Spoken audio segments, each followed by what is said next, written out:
So, dear students, uh, today's topic is Java multi-threading. In the last class, we have discussed interfaces, inheritances. So let's see Java multi-threading concept. So all of you know, until the Java programs you have learned or single flow of executions means the execution of program will be sequential one way. So then it is we call it as a single thread. So if a program having a multiple threads means multiple ways of execution of a program, then we can call it as a multi-threading.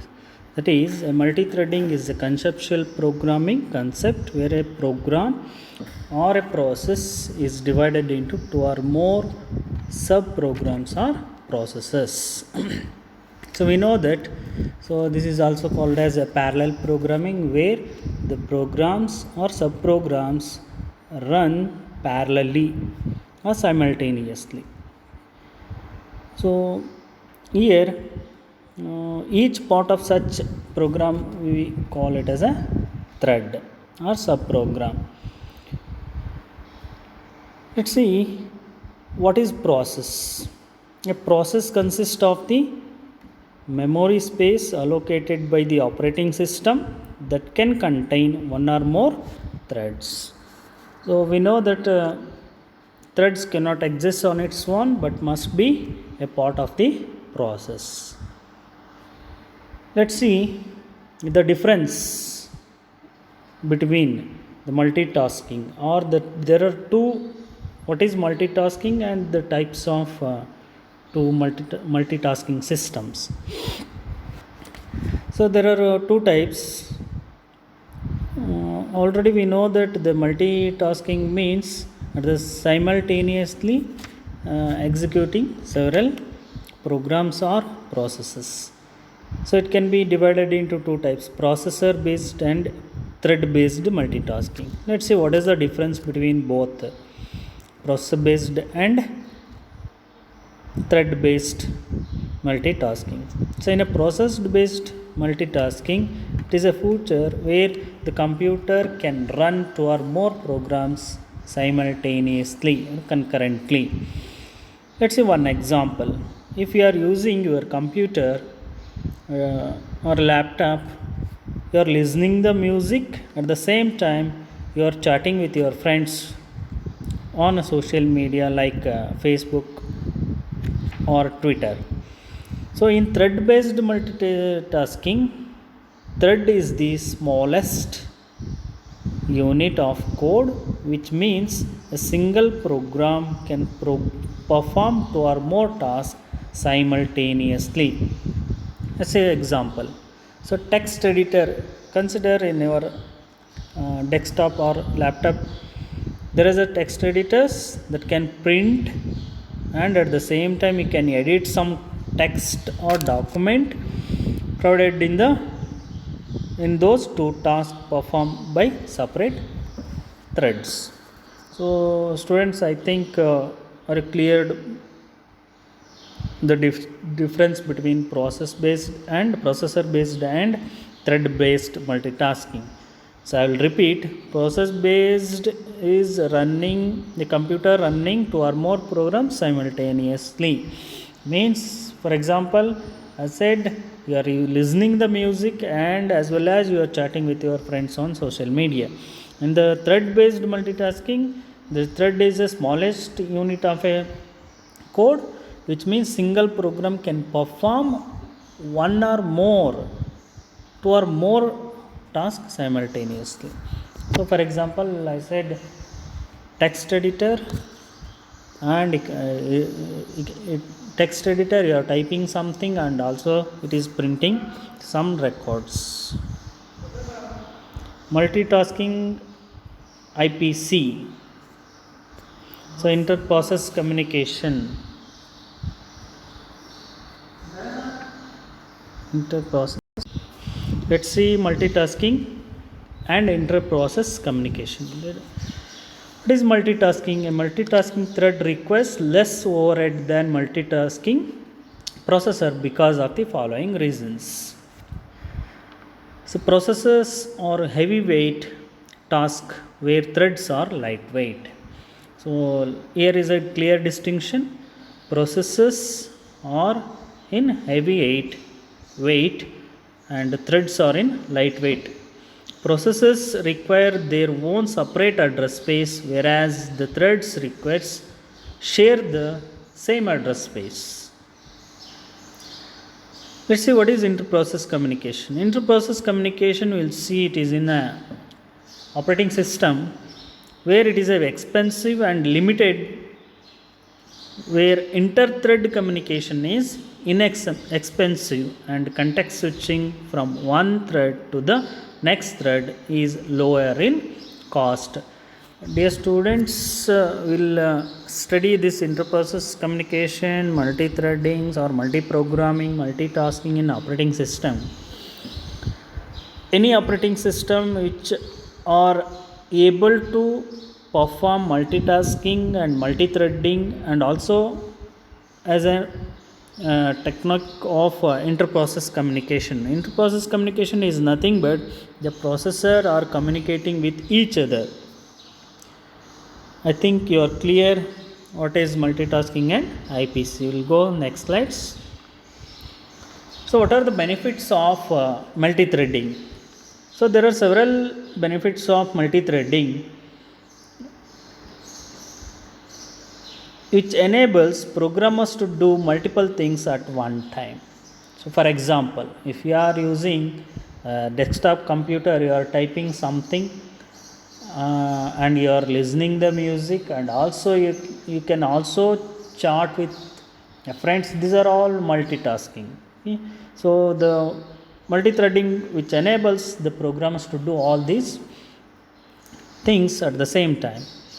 Programmers can divide a long program into threads and execute them in parallel, which eventually increases the spread of the program execution.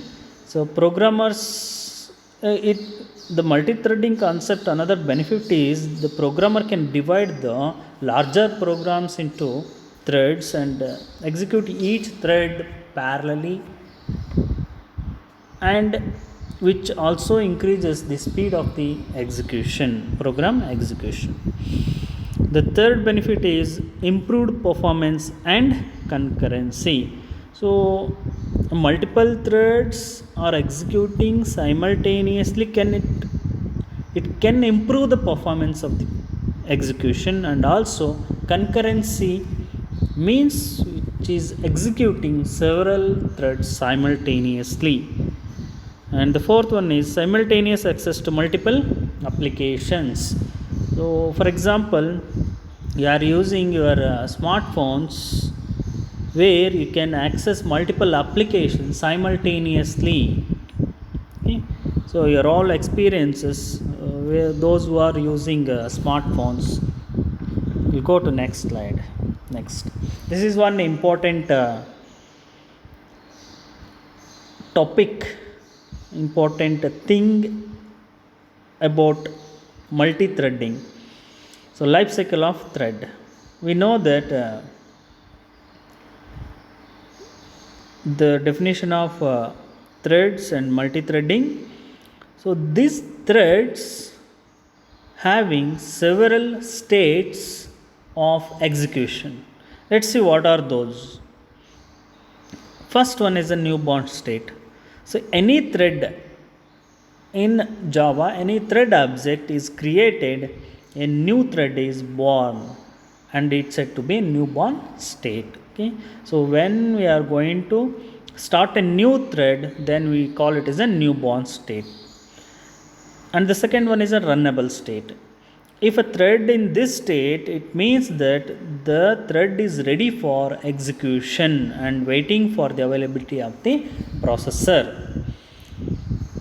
If all threads in queue are of same priority, then they are given time slots for execution round robin fashion. So it is also we'll also study this in operating system, where there are process scheduling algorithms. Here a thread that is in a runnable state means that is ready to execute, but waiting for the processor to allocate time slot. So for this, here it uses an algorithm called round robin algorithm. Okay. The next state is running state. So after the runnable state, when the processor is available for the process for execution, then it will be in execution state, that is called the running state. Okay. A thread keeps running until the following condition occurs. Okay. When the process is in execution means the processor is allocated some time and is in execution. While in execution, the process or processes may follow or pass through the following states. Let's see what are those execution states. The first one is a thread gets suspended using suspend. Let's see, you can see the suspend method, which can only be reviewed or recalled, resumed by using the method called resume. Students, the execution of a process or a running process also pass through some states while in execution. So the first one is a suspend. So the suspend may be because of interruption of other process or an input output devices interruption or any other interruptions, it will be suspended. So we can review it by you calling the method called resume method. Okay. Next, the next one is the thread is also can made to be sleep for a specified period of time. So you can also make a sleep by using the method called sleep method. So while sleep method, you have to specify the time in seconds, in milliseconds. Okay. The next one is a thread is made to wait for some event occur using wait method. So we can also make a thread for wait because for some event. In this case, a thread can be scheduled to run again using the notify method. So when you are going to use the wait method, if you want to schedule it again to run, you to use the notify method. The next, the threads are preempted by a higher priority thread. Okay. So if there are higher priority threads, then the lower priority thread have to wait for the some time. And the next state of a process or a thread is a blocked state. If a thread is prevented from entering into runnable state and subsequently running state, then a thread is said to be a blocked state.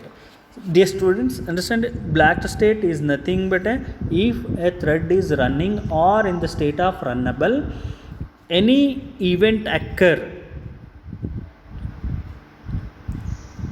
that is preventing from entering into the runnable and running state, then it is called a blocked state.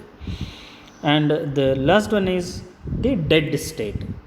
The dead state is nothing but a runnable thread enters the dead or terminated state when it completes its task or otherwise terminates. Dead state means if a process is completed its turn or its execution, then it ends its execution, or some interruption due to interruption, or it may be terminated by voluntarily or forced, then it is a dead state. We'll go to next slide. So this is the diagram of life cycle of a thread.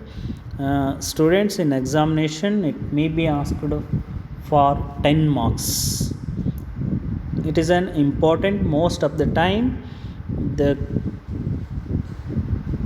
in the previous examination, most of the time the life cycle of a thread asked for 10 marks.